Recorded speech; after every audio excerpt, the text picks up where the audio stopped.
নমস্কাৰ সন্মানীয় কৃষক বন্ধুসকল, মই হাতীমা আজি আপোনালোকলৈ নতুনকৈ ভিডিঅ' এখন দিবলৈ গৈ আছোঁ। তো আশা কৰোঁ আপোনালোকে মোৰ ভিডিঅ'খন আৰম্ভণিৰ পৰা শেষলৈকে নিশ্চয় চালেহে গম পাব যে আজি মই এই ভিডিঅ'ৰ মাজেদি আপোনালোকৰ লগত কি আলোচনা কৰিম।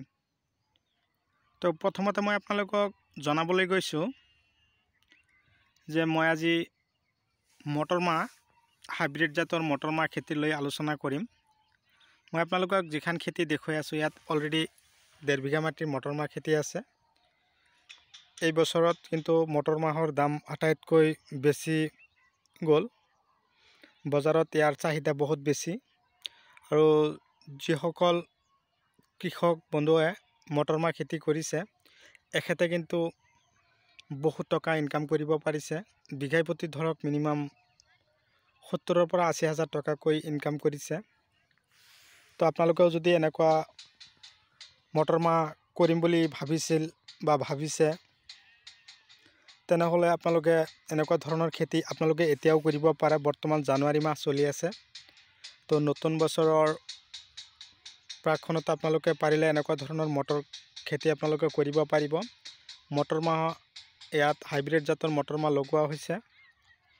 এতিয়া মই থুলমূলকৈ আলোচনা কৰিম যাতে মটৰমাহ গছত পোকে নধৰে, তাৰ কাৰণে মই আলোচনা কৰিবলৈ গৈ আছোঁ। মাত্ৰ মই দুটা ট্ৰপি ল'ম যে মটৰমাহ গছত মটৰমাহ ফলন দ্বিগুণ হ'বৰ বাবে কি পদ্ধতি অৱলম্বন কৰিব আৰু এই মটৰমাহ গছত পোকবিলাক যাতে মটৰমাহৰ কলিবিলাক নষ্ট নকৰে তাৰ কাৰণে আপোনালোকে কি পন্থা অৱলম্বন কৰিব। প্ৰথমতে মই আলোচনা কৰিম যে মটৰমাহ গছত যাতে পোকে আক্ৰমণ নকৰে। তো পোকবোৰ খেদিবৰ কাৰণে আপোনালোকে কি কৰিব লাগিব যাতে পোক গছত আক্ৰমণ নকৰে, তাৰ কাৰণে আপোনালোকে মই দিয়া কথাখিনি আপোনালোকে অলপ ধ্যান দি শুনিব, মনোযোগী হ'ব। তাৰ কাৰণে আপোনালোকলৈ এই ভিডিঅ'।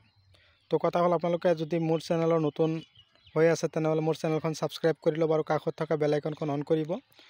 এনেকুৱা ধৰণৰ নতুন নতুন ভিডিঅ' নটিফিকেশ্যন আপোনালোকে পাই থাকিব। তো দেৰি নকৰি মই আলোচনা কৰিবলৈ গৈ আছোঁ যে মটৰমাহ গছত পোক যাতে নধৰে তাৰ কাৰণে মই আপোনালোকক ধুনীয়া ঔষধ দি আছোঁ। এই ঔষধটো হ'ল লাব্ৰা কিলাৰ। এই লাব্ৰা কিলাৰ আপোনালোকে সপ্তাহত এবাৰ স্প্ৰে কৰিব। মটৰমাহ গছত কোনো ধৰণৰ পোক নাথাকিব আৰু ফলন বৃদ্ধিৰ বাবে আপোনালোকক মই ধুনীয়া টিপছ দি দিছোঁ। এই টিপছটো আপোনালোকে অৱলম্বন কৰিব।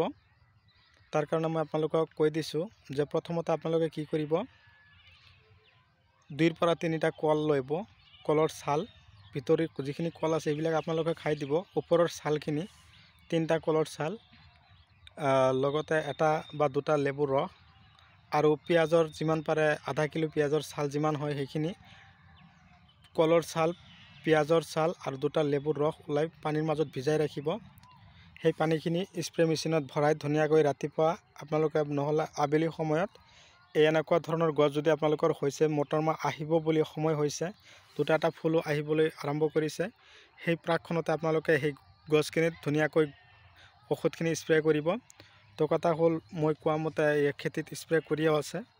মই আপোনালোকক দেখুৱাই দিম। মই অলৰেডি কৈয়ে দিছিলোঁ যে ধৰা আপুনি এই খেতিত এইবিলাক ঔষধ স্প্ৰে কৰক, আপোনাৰ খেতিত মটৰমাহ দ্বিগুণ ফলন হ'ব।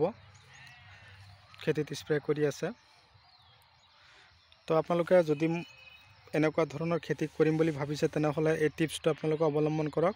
100% সফলতা অৰ্জন কৰিব পাৰিব। তো বন্ধুসকল, মোৰ ভিডিঅ' চাই কেনে লাগিল মোক কমেণ্টত জনাব। তো বেছি দেৰি নকৰি মই আজি আপোনালোকৰ মাজৰ পৰা বিদায় লৈছোঁ। পৰৱৰ্তী ভিডিঅ'ত পুনৰ আপোনালোকক লগ পোৱাৰ আশাৰে ধন্যবাদ।